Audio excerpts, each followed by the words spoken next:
Hello and welcome to Swatchfest Saturday. This is your favorite cottons swatch and review part 4. This is the final part. I can't believe that we've made it all the way through 15 yarns.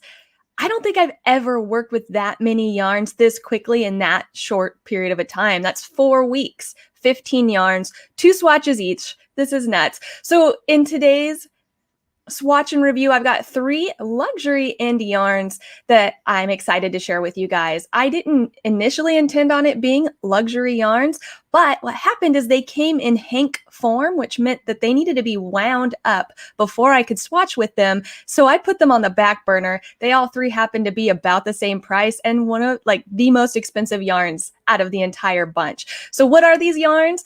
I've got Blue Sky Fibers Organic Worsted, Purl Soho Cotton Pure. Both of those are organic cottons. And then I've also got HiKoo CoBaSi, which is a cotton bamboo silk and I believe nylon blend. I'll have the details in the slides coming up. But yeah, I'm super excited. And I've worked with 2 of these yarns before. I've got samples to show you outside of the swatches, which is exciting too. Awesome. I see some people joining the live this morning. Good morning, Lacey. Good morning, Kim. Unapologetically Mocha Crochet and Crafts. I always stumble over that unapologetically, which is why I like to call you Mocha. Good morning, Lacey. Awesome. So let's start off with the first yarn, which is the Blue Sky Blue Sky Fibers Organic Worsted, which is a 100% organic cotton yarn, and it's worsted weight. This yarn is beefy. And you know, the most interesting thing about this yarn when compared to all of the other yarns that I've worked with, this is only a 2-ply yarn. And I've got that in the notes on my slides, but this is, you don't typically see a worsted weight yarn that's a 2-ply, which I didn't really learn too much about plies until I started spinning, but one of the things that frustrates me is when people will use those terms to talk about the thickness of a yarn. Oh, it's a 3-ply. Oh, it's a 4-ply. Well, this is a 2-ply. And when people say 2-ply yarn, they don't mean worsted weight. So I think that's why we started developing more and more weight standards to get away from the kind of 2-ply, 3-ply, 4-ply as a weight, because that works if all of your plies are the same thickness, but yarns really come a long way when it comes to construction and manufacturing, and you can have a 2-ply worsted weight, but your plies are really thick. They're really, really thick. And it's nice. But as you'll see from my swatches, what ends up happening with this yarn in particular is because it's softer and because the plies are thicker, there's more surface area. This has a little bit of a halo, and it does seem like it's going to have a tendency to be a little pilly, not quite as quickly to pill as the Knit Picks worsted comfy worsted. That one was super quick. I would say this one's right behind it in quickness to start pilling.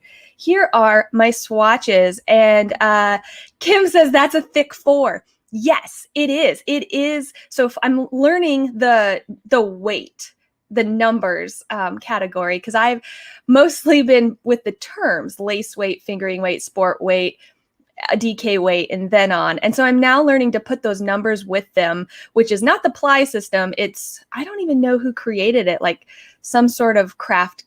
I don't know if it's a Craft Yarn Council or some other standard in the industry.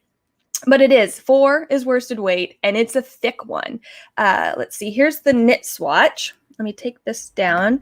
Oh, and Lindsay's joining too. Good morning, Lindsay. And Lacey agrees about the plies. It is super frustrating. And thank you, Mocha, before I get into this, for reminding everybody to hit the like button if you can. Helps people find this video and let them know that they can learn something about some cotton yarn. So this worsted weight cotton knit up fantastically. And this is what I've used this yarn for before. I've knit with it. It's got great drape. It's super soft. If I rub it like I rubbed the comfy worsted, yeah, it starts to pill. Let's see. Come on, camera, pick that up. It starts to pill. So for that reason, I would not recommend something that's going to have a lot of wear and tear on it, but that doesn't mean that this isn't a good yarn to use for something else. And it looks like Max is joining us live this morning. Hi, Max. You gonna review some yarn with us today?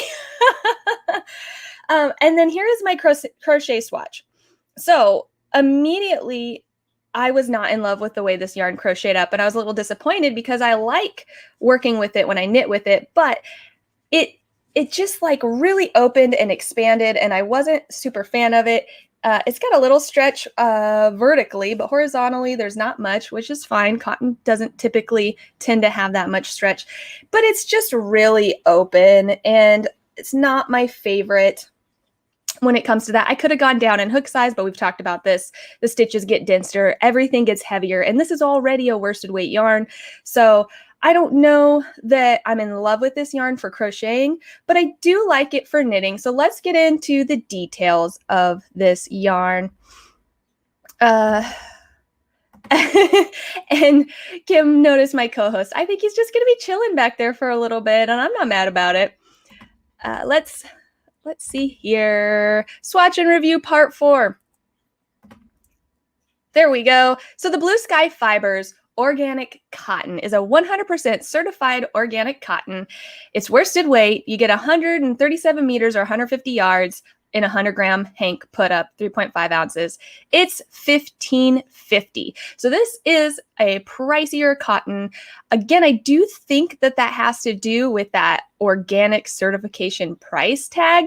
I think it costs more to produce organic cotton as well as get it certified organic. So you're going to be paying a little bit more. And I think I mentioned earlier, all 3 of these yarns today are basically this price point, which is very interesting because this is the highest end of the yarn, with the exception of the Juniper Moon Farm Summer Solstice I talked about last week, which I want to say was $20.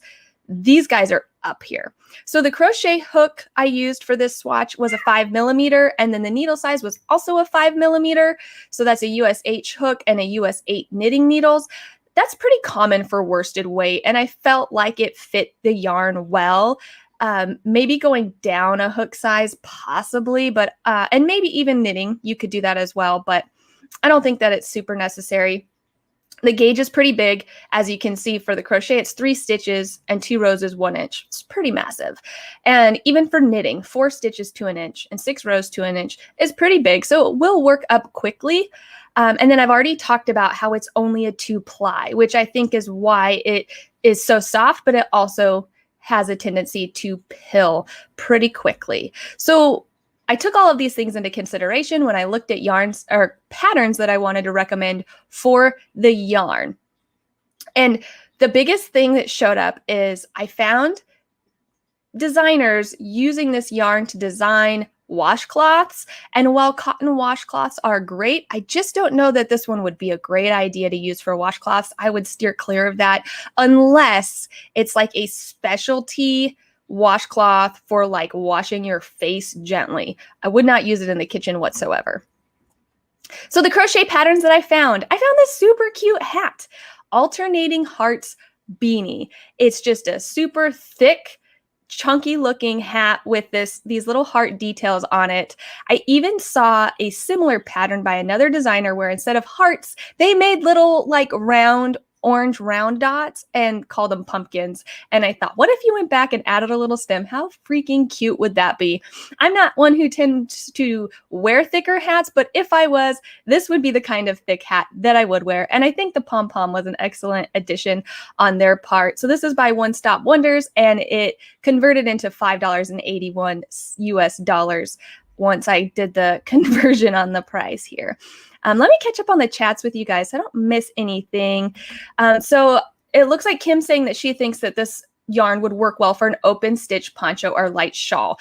And I know that she's talking about crochet because she's the crochet queen. And so I do think that would absolutely work because you're going to be using less yarn for all that open work, and it is open naturally. 150 yards of worsted weight organic cotton isn't that bad for that price, I'm sure is what she's talking about. And it's really on market. It's not anything unusual when you look at other yarns in that luxury end organic cotton. That yarn looks just like kind of mediocre, like I would use it, but I don't think I would go and buy it. So I think that it is one where it helps to have a project in mind in advance, because I know that I probably wouldn't have bought it in person at a store because of the 2-ply nature to it, but I bought it online and I didn't realize when I bought it that it was only 2-ply. This is back when I first started working with it in 2013, but it worked out perfectly, and I really like the project that I'm working on with it, and I'll show you guys that later. The color doesn't pop like other cottons. So I've got a surprise for you in just a couple slides there, Kim, because this color that I picked was a lavender. So it just happens to be a pastel color in their range. I'm not sure I'd pay $15 for a hank of yarn for washcloths. Some people do. Some people do, and we'll get there. Okay, so back to the patterns. The Tiramisu baby blanket was another one that I thought was really great. Now, it is going to start pilling, and you will have, this is hand wash only. You will have to take care of it, but it is really soft, which is also something you're looking for when you're looking to wrap up your baby. And so it would be one of those items where you knew in advance that this is special and a little more delicate. And if you don't mind hand washing, and if you don't mind depilling, it would make a really nice baby blanket because it is so soft, and you don't have to worry about any sort of wool allergy. If you usually work with wool like I do, you're safe with the cotton. And that was a free pattern that I found. And all of the patterns that I talk about today are linked in the description box below. So let's move on to the knit patterns. I found this free blanket. Can I get rid of that? I don't think I can get rid of that. I found this free blanket on the eSpace Trico website, and that is the Chevron baby blanket, and that was made out of blue sky fiber. So you can see they do have bright popping colors in their color line. I just happened to grab one of the pastel-y, very lightly dyed colors.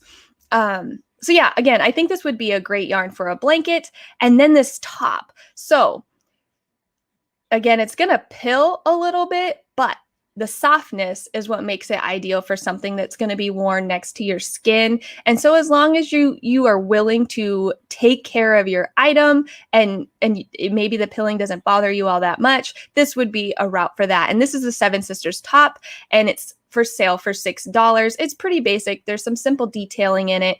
I couldn't really blow the picture up big enough for you to see the detail. And this has the print on it. So there is another Blue Sky Fibers organic cotton blend that is in print colors, and they've got that kind of variegated look, but they're within the same hue of color, but it gives you a more mottled print look, which I think is cute on that top as well. And you could mix that in with the solid colors for blankets or other items as well, like a hat. So what I have used this yarn for is a blanket. So back in 2013, I was just learning how to knit, and I came across this pattern here, this Underground Crafters 2014 Sampler Mystery Knit Along.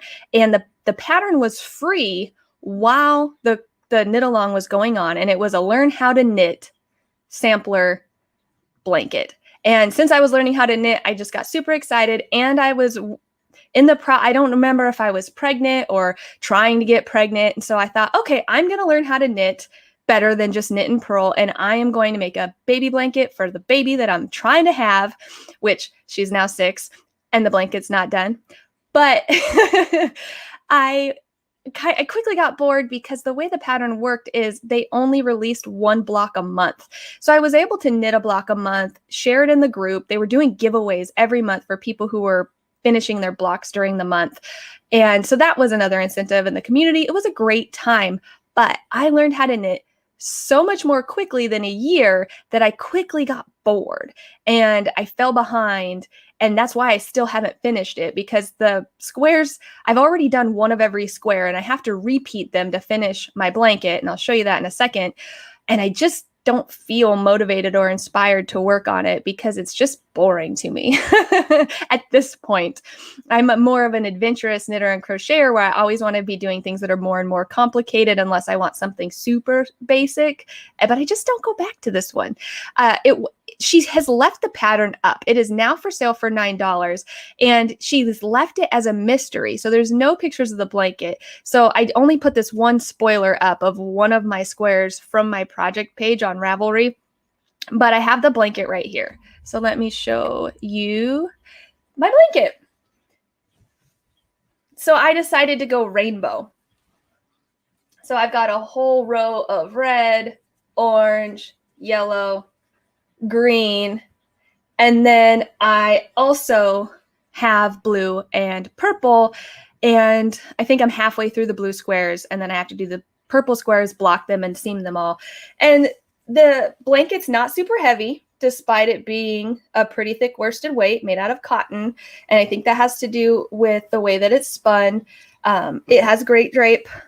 I think it would make a great blanket, and like, you can rub on it and rub on it, but it's really not that bad. It's mostly, oh, sorry, my microphone's here. I don't want to be yelling at you. It's mostly been folded up and set in a project bag to the side, so it hasn't been getting a lot of wear and tear, but I have knit all the squares, blocked them all, and then seamed them. But yeah, so I do think it would make a great blanket, and I think when I do finish this one day, it will make a great blanket. I've now had 3 kids, and this is still not finished. I know I'm not the only one that does this, but if you are learning to knit or would like to learn to knit, I highly recommend this pattern as a way to get yourself going. But do be warned, if you learn too quickly, you might get bored and not finish it, because that's what happened to me. But the cool thing about this pattern is it really did carry you through everything. And I know I'm getting sidetracked about the pattern and not so much the yarn, but it's worth talking about, I think.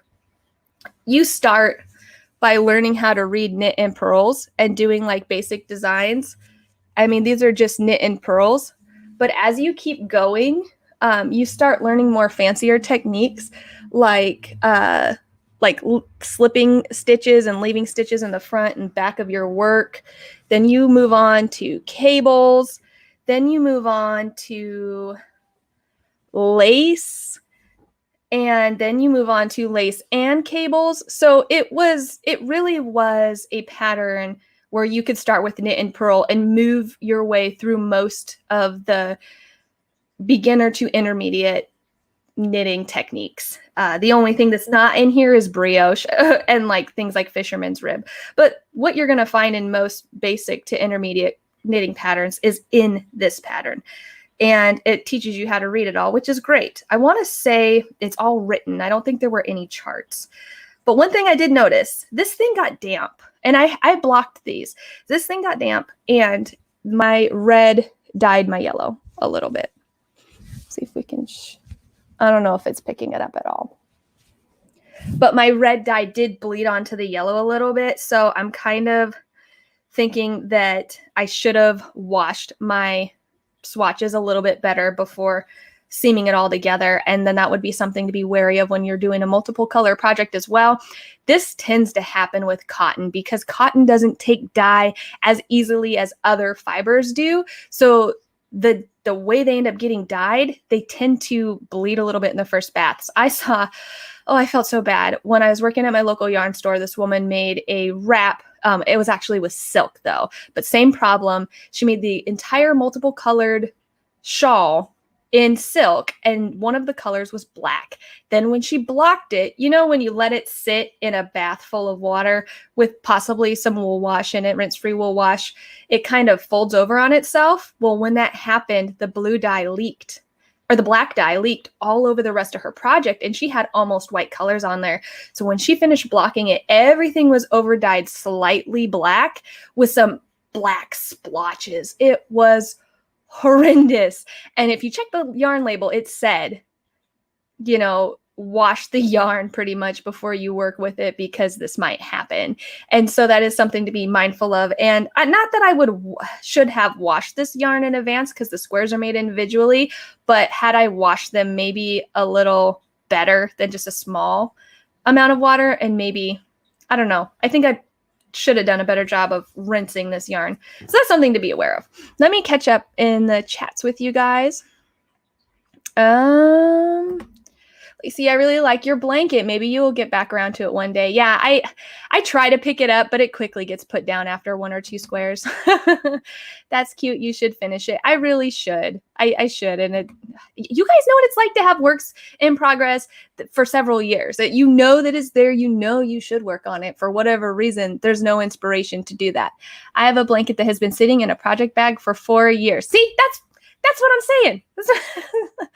OMG, 4 years. I have a blanket that has been in timeout for years too. Yeah, so I'm glad that I'm not the only one with a blanket that's not done. It's like so close too. Like if I focused on it, I really could get it done in I want to say 2 weeks. I bet I could get it done in 2 weeks if I really focused on it. Okay, back to more yarn.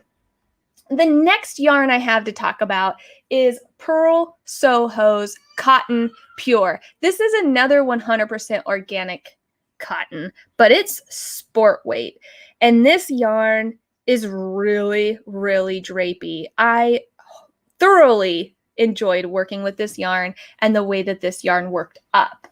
Because it's 100% organic cotton and it's got a tight twist. So with the Blue Sky fibers, it didn't have a tight twist to it. And I forgot to mention that typically can mean that a yarn is splitty. That one was not at all. And I think it's because the singles were so plump and fluffy. I didn't split a single stitch knitting or crocheting. So back to the Cotton Pure though, this is a tight twist, which will give you just a little bit of a rougher hand.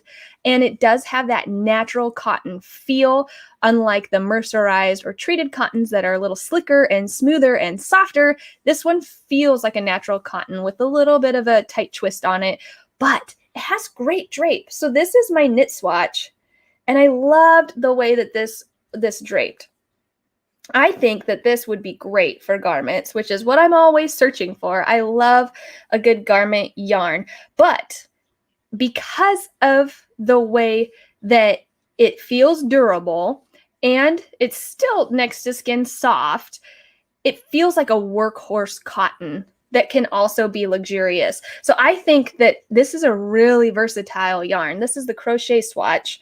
It has drape, but not as much as the knit swatch. But it's got a pretty nice tightness between the stitches on double crochet, which, like you saw with the last one, you don't always get. I was pleased, very pleased with the way this yarn worked up in both knit and crochet. But then when it came time to look for patterns, it was washcloth city. I don't understand why there's not more garments with this yarn. But I did my best to find some good recommendations for what's available. Oh, it looks like Marquita's joined us this morning. Good morning, Marquita. Thanks for joining us. And also, Knitwim Lindsay says, 1 square a month, you could do squares as swatches. It's true. Oh, I don't want to go back to 1 a month, though. I would probably never touch it. And Marquita says, sport yarn is my jam. Then I think you would really like this one. I like the hand. I like the drape. It's easy to work with. Good morning, Kim. And that drape, it would make oh my gosh, yes, it would make a lovely dress. I have a great vest to share with you guys later in the slides, but this one would make a lovely dress. So let me show you what I did find when it comes to this yarn. Actually, the details. We don't want to forget about the details. I get so excited sometimes I skip right over them. So this is 100% organically grown cotton. It doesn't say certified organic like the last label did, but when I did some research on their website, it is certified organic. Companies just choose to put different descriptions on their yarn labels. This is a sport weight, which you get 255 meters or 279 yards for 100 grams, which is 3.5 ounces, and it's $16. So it's 50 cents more than the Blue Sky fiber organic cotton. I used a 3.5 millimeter hook for my crochet swatch and needle for my knitting swatch, which is a USE hook and a US 4 knitting needle. And then the gauge was pretty spot on for sport weight yarns for both of these. It works up, not super fast because it is a sport weight yarn, which, right, I'm learning sport weight is a 2. Correct me if I'm wrong. It's kind of slow to work up, but not as slow as the other yarn I'll be talking about today. And then I added the note. So this is actually the newest version of Purl Soho Cotton Pure. So there is an older version that is discontinued that was not organic. It was 100% Pima cotton, but from what they said, it was very similar. So, I mean, I guess the biggest difference being that this new one is organic and actually certified organic, whereas the old one was not. So here are the patterns that I found. Oh, and Lacey says, I like that Purl Soho. Purl Soho has really great quality yarns and patterns as well, which I believe is where I found most of the patterns that I found that I wanted to share. So I found this really cute bag, which is the Soho bag, and that one's for sale for $7.50. And yeah, so with the luxury yarns, the patterns that promote them are also more expensive than the other patterns that I was finding for some of the more affordable yarns that I've talked about in this series so far, which I found to be interesting. It's like a completely different market of the way, like, they're really pushing that luxury side of their brand. But anyways, the bag, I thought this was really cute, and it uses another yarn that I've already talked about in this series, which was the Sheepy's Katona. So it's actually a mix of Purl Soho Pure Cotton and Sheepy's Katona, which that one comes in so many colors. I think you could really have fun making that bag your own. I like how it's got the solid bottom, but a mesh top. The only thing is it is the kind of bag that, you know, goes limp to the floor. So you wouldn't want to put anything in it that you're actually trying to protect. But if you're just throwing things in there and running out the door, I think it's a cute little bag and would be fun to make. Like, there's so much going on. I think it would keep you interested. And then the other pattern, which I'm sure most of you already know how to do a granny square, but what I did like is the way that this pattern is a learn to crochet a granny square blanket. So if you don't know how to crochet and you're learning and you want to do a granny square, this pattern, which is why it's $9.80, will teach you from beginner level how to make that blanket. And I do think with this drape and the durability of this yarn, like, it feels like it's really going to stand up to the test of time well. I think it would make a great blanket. And I liked the colors. They have kits on their website that they put together that I think are really cute. They've got this pastel one that would be cute for babies. They also have a darker version, and then that was like blues and blacks. And they put some really cute kits together, and I think they did a good job with that. Let's see. Kim says, I love that bag so much. I'd put a bottom in it to shape it a bit more. Yeah, add, because it does look like it's two rectangles with a flat seam, or maybe one of those bags where you do the bottom chain and then you work around and it really just kind of becomes flat at the bottom. It would be nice to add a rectangle base and put something in there to make it thicker. I agree with you there. All right, the knit patterns. There we go. So Purl Soho did have a couple washcloth and dish towel patterns for this yarn that I really did like. And while it would be expensive, I do think these are towels and washcloths that could actually be very functional because of the way that this yarn feels and works up. So as you can see, look at the drape on those dish towels hanging on those pegs. This, like, the drape cannot be overstated on this yarn. I really enjoy that, which is why I was so bummed that I couldn't find more garments with this yarn. But I really like the way they added just the pop of color on the ends of these towels. They're really adorable.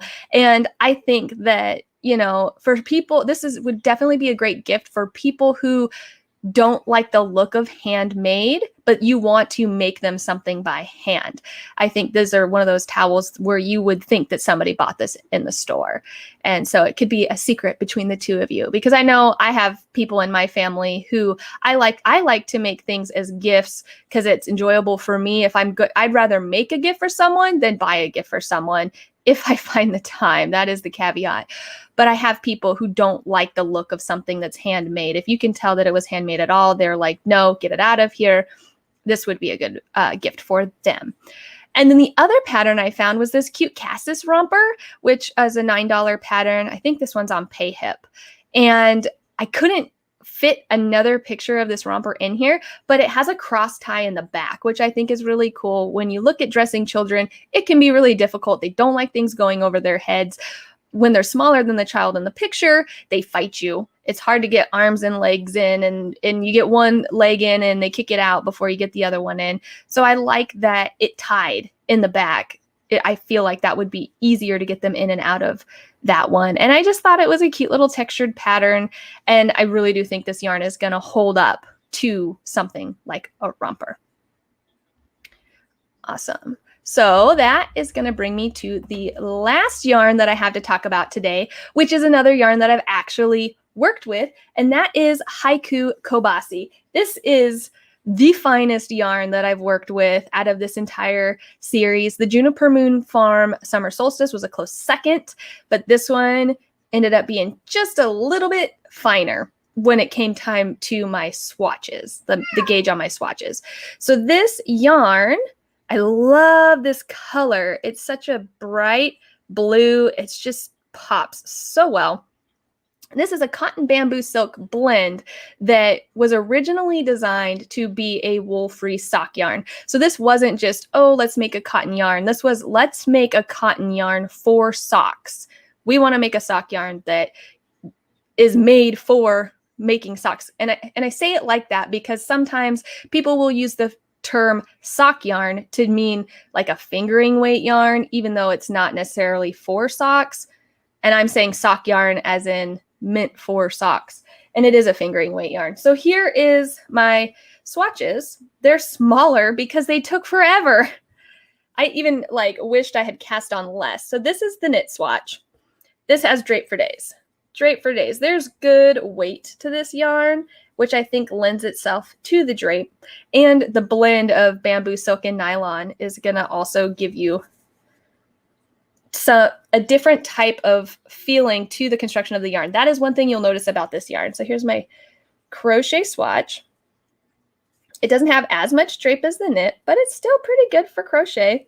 And it's pretty stretchy, which makes it great for socks, right? You need to be able to stretch that sock over your heel. The opening at the top of your sock needs to get over this fat part of your foot, the part where the back of your heel meets the top of your ankle.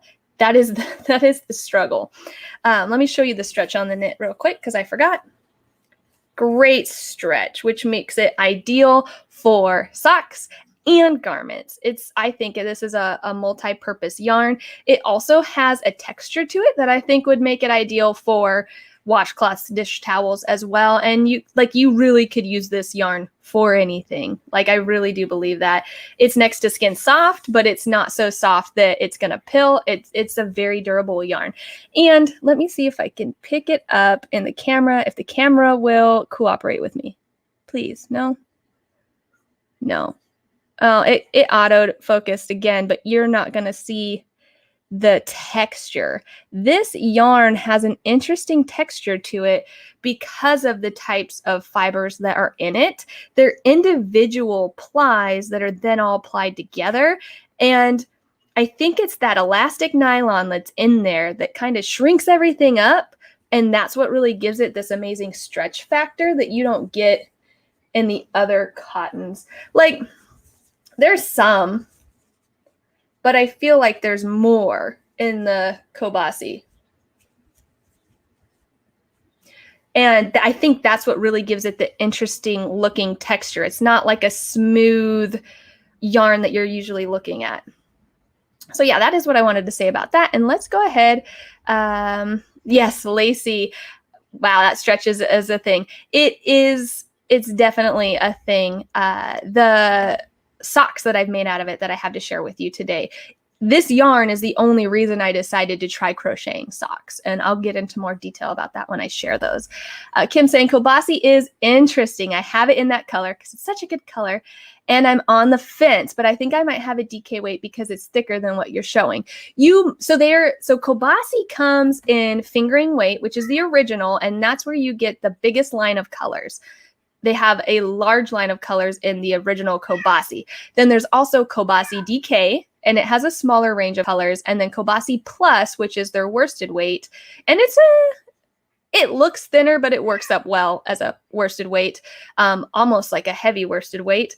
And that is the same range of colors, I believe, as the DK, but the full range of colors is in this fingering weight.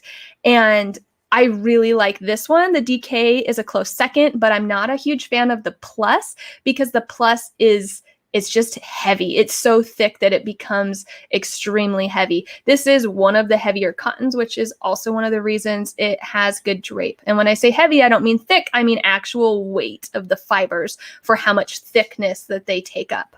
I would recommend working with it a little bit to see what you think because it isn't a smooth cotton. It's got that texture because of its construction. And I think what makes it fantastic is the overall fabric that you get when you're done. So I would recommend making a project out of it. And it could be something just small, just for you to get an idea of if it works well for the project that you have in mind. Oh, you have the plus.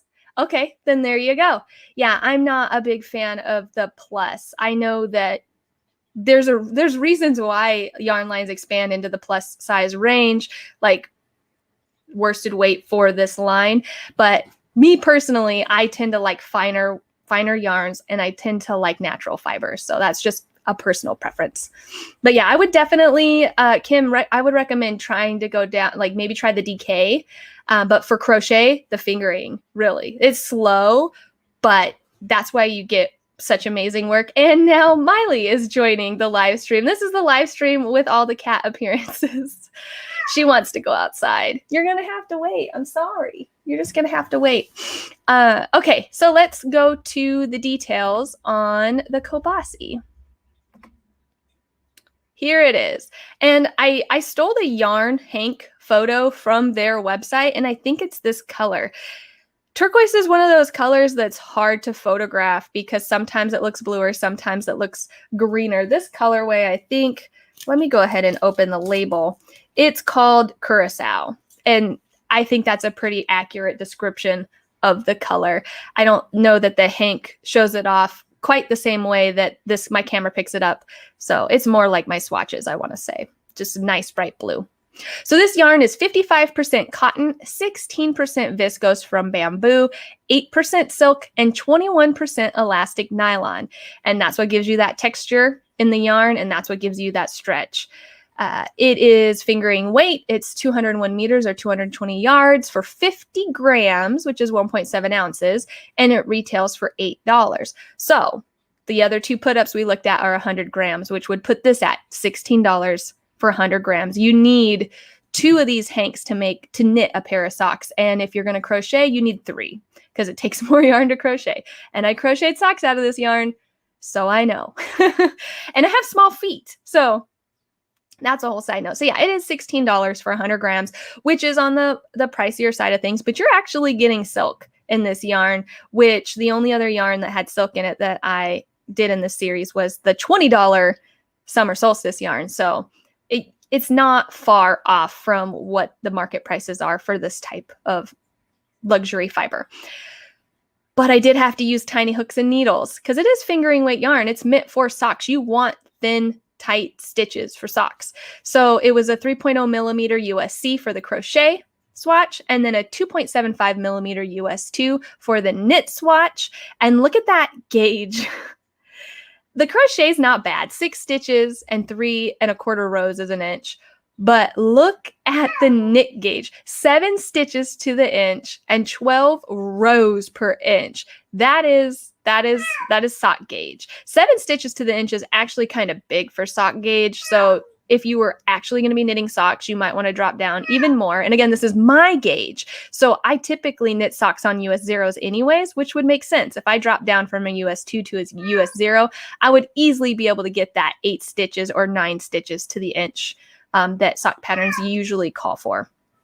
And in the notes I have, it's designed to be the perfect wool-free sock yarn, which I already mentioned before. I do think they really knocked it out of the park. And when I go back and review these yarns all together, I'm going to rank them in order of my favorite to least favorite, but they're all going to get a title. And I already know that this title for this yarn is the best cotton sock yarn out of the whole bunch, specifically for making socks.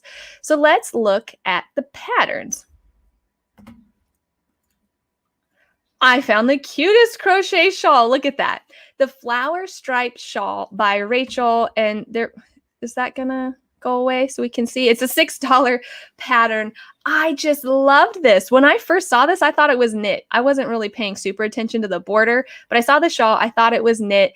And then I found out it was crocheted, and I think the designer did a great job with this. I absolutely love the color combination. It's right up my spooky alley there. And I love working on the bias like that, where you get those slanted diagonal color lines, and the border, I think it's just perfection. The only thing that I would like is that for the shawl to be larger. I think this is one of those really small shawls that would be a little difficult to wear. I didn't see it modeled in any of the pictures, and I think that's why. I think it's kind of a small shawl, and that's probably to keep the price point of the yarn down. Having designed with luxurious yarns before, I know that, especially crochet. I designed a crochet shawl called Double Down out of 100% llama yarn, and to get it to be a size that you can actually wear, I think the price point of that yarn for the pattern, I know it was over $100. So I can totally understand why it might be smaller. But I do really like the pattern. And then the other pattern, I wish I could have a bigger picture of this one. That vest, it's just got a plain open front, but the back of it, it's these cute little motifs across the back there. And then it's just kind of open and airy and swings. And that is 100% the yarn being featured the way that it should be. I think the combination of that pattern and this yarn is just perfection. And I would like to see more garments taking advantage of this type of yarn as well. But I think this egret vest by Haley Bailey, I think she did a great job with it. I don't know that it's something like, I would probably make it without the motifs in the back, just because I don't really have kind of that boho style. But if you do, this is it right here. And that's a $7 pattern. So I really like those. Kim says US 0 is a 2mm. Yes, that is correct. US 0 is a 2mm for crochet or for knitting needles.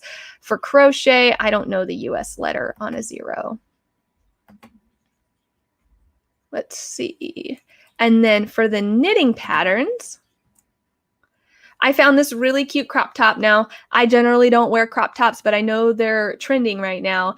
I really like stripes. So I think that this yarn is a great choice for making something like a tight-fitting crop top because of that stretch factor. When you have a large difference between your upper bust and your full bust, like the model, you don't have to worry about having extra ease in your pattern when you have a yarn that stretches. You can get away with negative ease or following a pattern to your upper bust circumference and letting it stretch around your full bust, which this model has going on right here. So I do think this yarn would work well in this pattern for that reason. Plus, I didn't really mention this yarn comes in a lot of really bright colors, and that's something you can take advantage of as well. So that's the Boardwalk Blouse by Poison Girls, which is a $9 pattern on their website. And then the other pattern that I think takes really good advantage of the drape of this yarn is 14 karat, this poncho. I've actually seen this poncho in person, and the drape is wonderful. I really like the simple detail throughout the whole piece, and then the border. I think it just ties everything together really well. I would definitely wear this. The sample that I saw was in black, and that's most likely what I would wear. It would be a full black poncho. I just think it's really clean, really simple, and it does a great job of taking advantage of the yarn. Now, I know that I didn't actually share any sock patterns, and that's because sock patterns are pretty basic, or really not.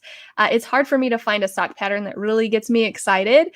And I figured I would rather show you some of these more interesting poncho and garment patterns and vests than just show you a bunch of socks. But I crocheted socks, and that's what I have to share. Oh, let's see here real quick. Anyone who can make something of a substantial size with fingering weight yarn gets my respect. It's patience. It's patience and diligence. And let me tell you, as someone who likes to design patterns with fingering weight yarn, that takes even more patience. I've been working on my ghost shawl, the Lift Your Spirits shawl that comes out in September. I've been working on that all year. It's 5 hanks of fingering weight yarn.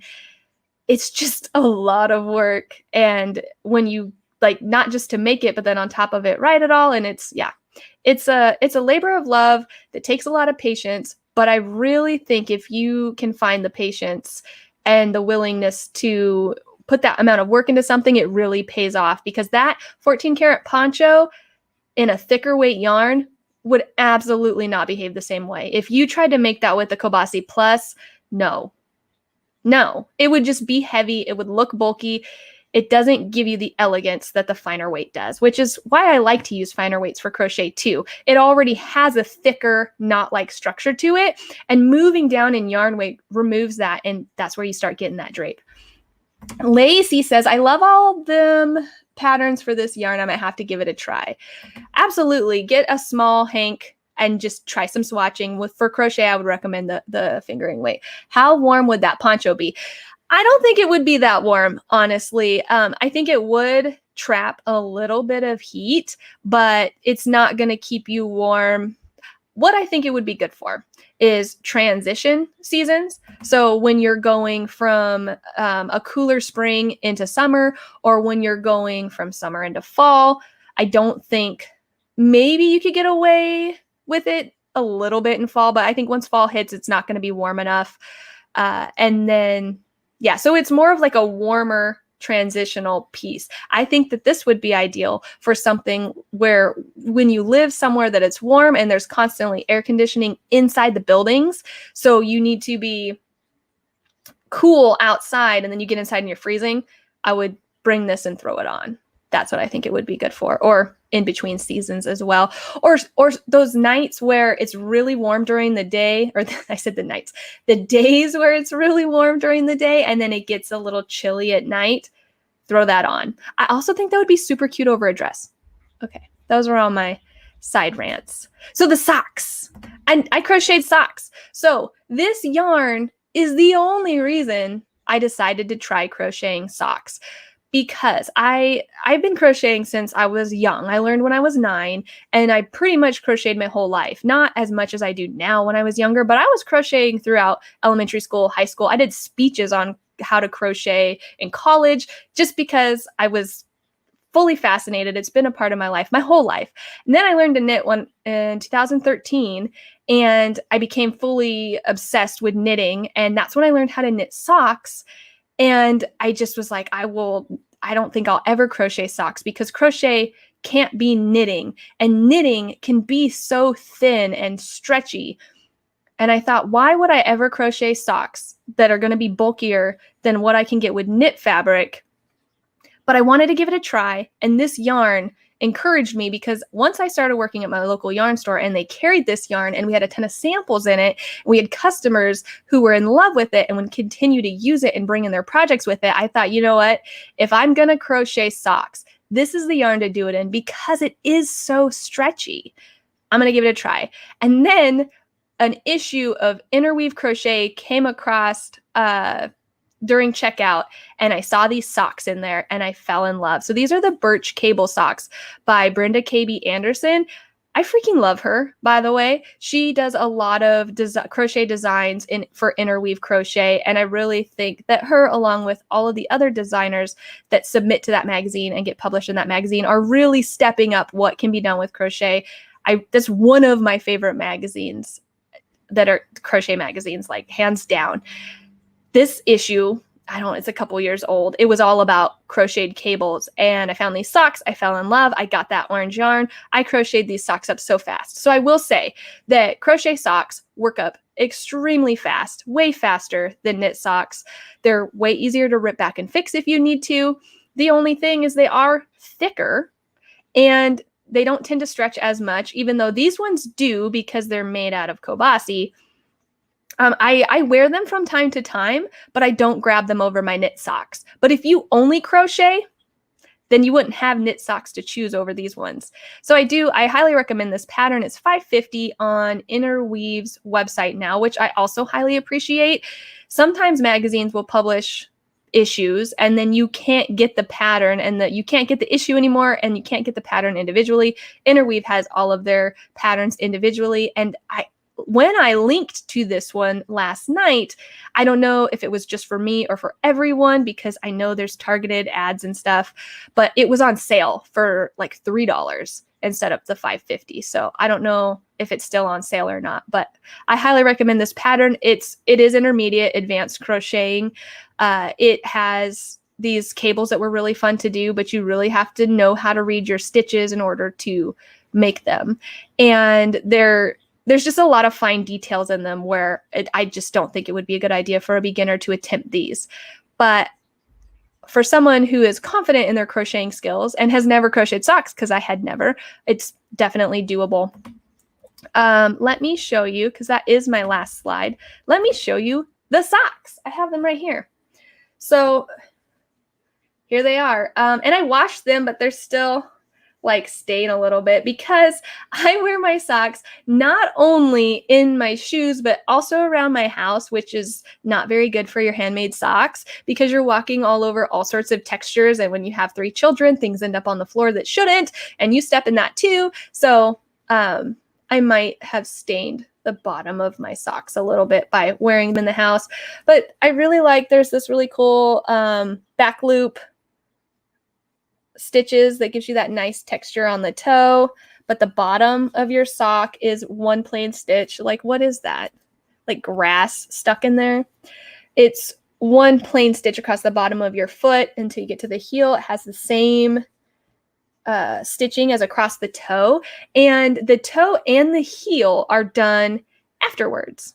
So you leave a gap for your heel, and then, so you start at the cuff, you go down, you leave a gap for your heel, you do your foot, then you do your toe, and then you go back and do your heel. But she really put effort and time into these cables. I just think they're gorgeous, and she did such a good job with this design.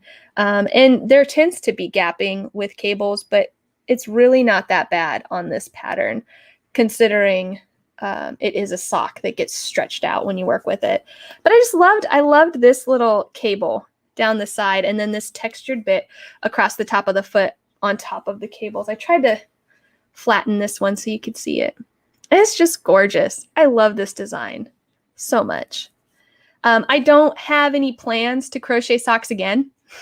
Like I said, this was an exception because the design was so beautiful. I wanted to test out this yarn for crochet socks, but they are thicker. So I guess going forward, if I was going to crochet socks again, it would be, I'd use a fingering weight, which would give the thickness of maybe a sport weight knit sock or maybe a DK knit sock. I mean, that's how much thicker the crochet fingering weight is than a knit fabric, which is great to keep your feet warm. The cotton's not going to keep your feet as warm as if you were to use something like a natural fiber like wool. So maybe in the future, I might try a wool sock just to see the difference and just to see if I grab that one more than others. And probably to make it interesting for myself, I'll do hand spun just because that will make me more attached to it.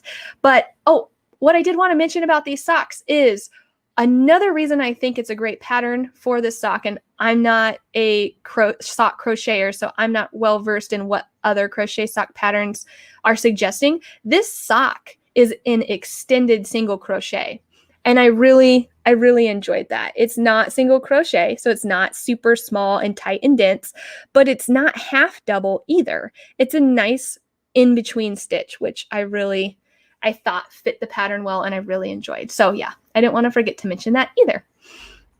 Let's see. Lacey says, those are gorgeous. Manda Baker, those are so cool. Hey, thanks for joining us. Lacey says, the cuff is interesting. Yes. So I can go on and on with my frustrations about sock or crochet ribbing. Like, it's very fun. As someone who eventually learned to knit and knits ribbing, and then to see crochet ribbing, they're different. They're different. And like, I just think ribbing is knit. It's not crocheted. And it wasn't until I learned about slip stitch crochet ribbing that I was like, okay, fine, you can call that ribbing.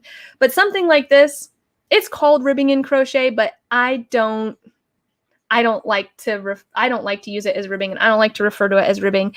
It is the half double crochet in the back bar ribbing, which for me, ribbing should come together and stretch apart. That's what ribbing is. This doesn't do that. The only ribbing that does that in crochet is slip stitch ribbing, which is so frustrating to work. But like, I'm trying to do it more and more because I like the ribbing on, I think it would work well for socks. I haven't used it for that, but I've used it in sweater designs that are coming out later this year. But until then, we just have to wait. But yeah, that's what that is. So you work flat back and forth for the circumference of your top of your leg, and then you join it, and then you start working down the leg. Okay. Lindsay, those cables look so fun to do. They were a ton of fun to do, and I really like the way the pattern was written because I didn't have an issue keeping up with them at all.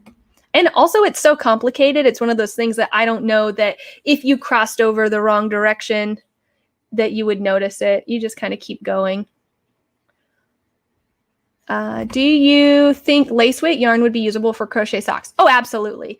Absolutely. It just would take forever. So that would make an even thinner sock. And I actually have seen a gorgeous sweater designed by Karen Hooley. If you don't know who she is, definitely go check her out. I consider her my crochet mentor. She is amazing.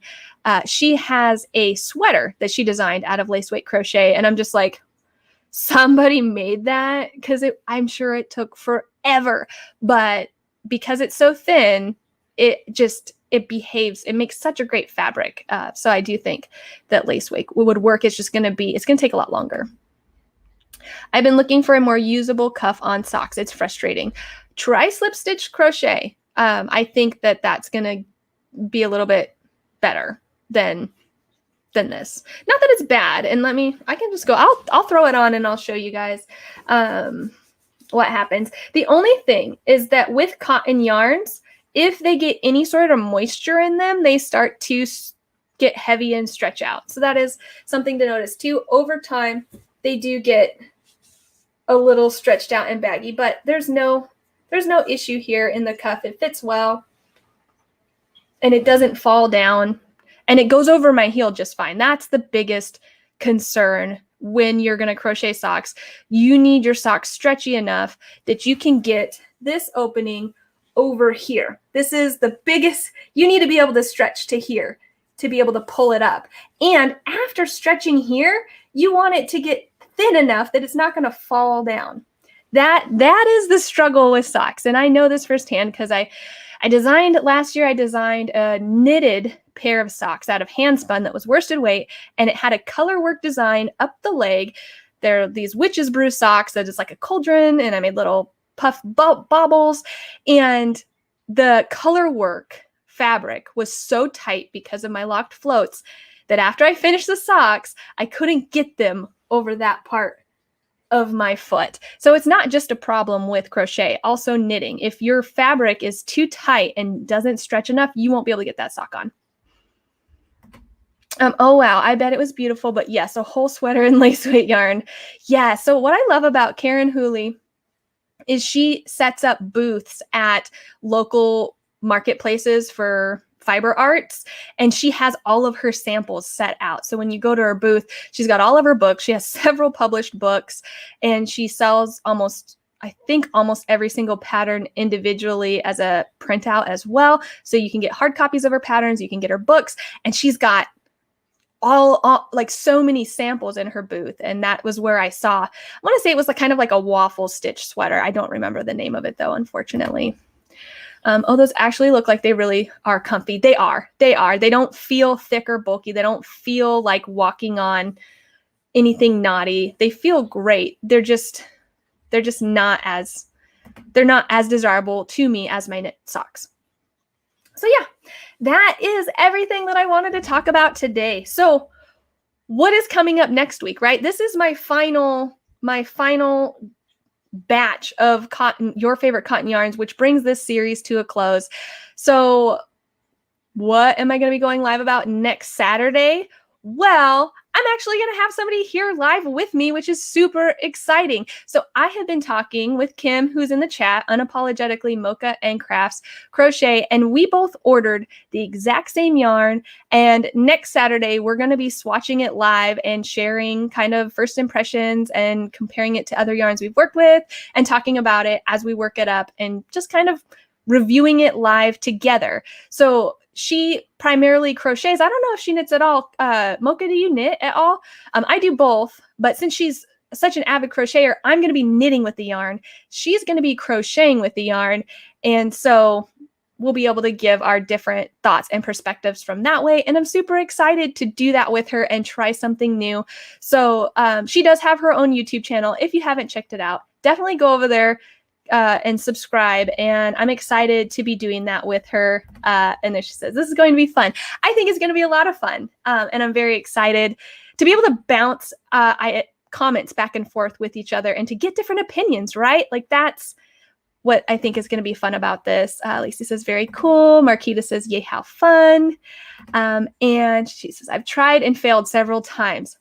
So this actually brings me to another point. I've actually been compiling some tips that I have to put together, like a top tips for crocheters learning to knit. Because I crocheted first and learned to knit second, I share those same frustrations. And because I worked at my local yarn shop and taught beginning knitting and beginning crochet, I've talked to a lot of people and I've experienced a lot of things that I think I can compile a very helpful video on crocheters who are interested in learning to knit, because I see a lot of those. I've seen and experienced a lot of those frustrations. I've taught knitters how to crochet. I've taught crocheters how to knit. And I've also taught people that don't know anything how to crochet or don't know anything how to knit. And what I find is the hardest people to teach is knitters how to crochet and crocheters how to knit. If you already know one, you're more likely to quit because you're like, well, this is hard. I don't get it. I'm going to go back to what I know. And you start with these preconceived biases that you know how this is going to work. And they're just not the same. They don't work the same. And going from crochet to knitting, there's some common misconceptions and mistakes that are made. So I'm going to address those in a video in the future. I just haven't fully planned that out. I am on like a super tight magazine deadline right now because I got sick with COVID and I didn't work for a while and I found a mistake in my math and I had to rip everything out and restart the entire thing yesterday. So I have like 3 days to finish this. So I don't really know where my planning is going to be, but that will be something in the future. Awesome. I'd watch it. Oh, thanks. Thank you, Kim. And the tutorials, I need them. I haven't thought about doing tutorials just because I haven't taught a lot online. Get all the oh no's now. Yeah. Oh yeah. I just like, it slipped my mind when I was designing this piece, and it wasn't until I started making the piece, because when you submit to a magazine, you don't have to make it. You make your swatches, you do your math so that you have a general good idea. But when I did that part, and then months later, when it was accepted and I got the yarn to do it, one part slipped my mind. And then I started making it and I was like, oh, no. And I tried to like fudge my way around it. And eventually I caved and I was like, I have to start over. It's just how it is. But anyways, back to the tutorials. I've taught how to knit and crochet in person, and it's just one of those things that it's really difficult to do through a camera when you can't actually get your hands near, excuse me, I'm gonna drink some coffee real quick, clear up my throat. When you can't get your hands near somebody else's hands and you have to rely strictly on verbal communication, and be very clear and speak to them in a way that they understand, because that's the biggest key to teaching anybody, is once the person you're teaching starts using terms like, oh, move it to the back, even though to you it doesn't look like that, use the terms that they understand. If they're doing the thing that you want them to do and they call it move it to the back, you just say, yep, move it to the back. So it's easier to do that in person than it is to try to do it not face-to-face in a pre-recorded video. I just haven't put a lot of thought and energy into tutorials too much, which I know they're popular, but it's difficult for me. But yeah, that's a whole side note on that. That was, yeah, that's everything I wanted to talk about. I hope you guys will catch us next Saturday. I'll go ahead and spoil the yarn. We got, oh my gosh, am I going to forget the name of it? It's Hobie's Rainbow Bamboo. Mocha, correct me if I'm wrong. But we got Hobie Rainbow Bamboo yarn. And I don't have mine yet. It should be here soon. But I know she's got hers, so I'm really excited. We're going to be swatching that live and chatting about that. It's a 50% cotton, 50% bamboo yarn, and I'm really excited about it. I got enough to make something with, depending on how the swatch goes. So yeah, that is next Saturday at 9 a.m. I hope you will join the two of us, and I hope you've enjoyed this favorite cotton yarn review series. And until next time, guys, yes, there it is. I just wanted to make sure. Yes, Rainbow Bamboo. It is. But yeah, so until next time, guys, happy crafting and enjoy the rest of your day. Bye.